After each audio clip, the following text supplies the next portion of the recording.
Bueno, Mònica Clemente, enhorabona per el teu subcampionat d'Espanya de perxa, 5.30. 5.30, sempre estem dient els 5 metres dels nois, 4.30. Bueno, suposo que molt contenta, no? Sí, estic contenta, sí, estic bastant satisfeta.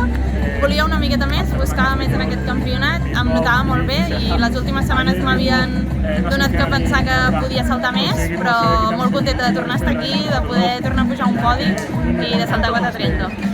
El temps que has estat parada per culpa d'una lesió, no? Sí. Però ara les coses comencen a funcionar altra vegada, per lo que veig. Sembla que comencen a funcionar, m'ha costat uns anys arrencar, però sobretot l'any passat vaig acabar bastant fotuda, vaig passar per una operació, així que encara ho valoro més poder estar aquí ara. Doncs a part totes, ja l'any que ve ja superar els teus 4.45 que tens de marca, A veure. Vinga, molta sort i gràcies.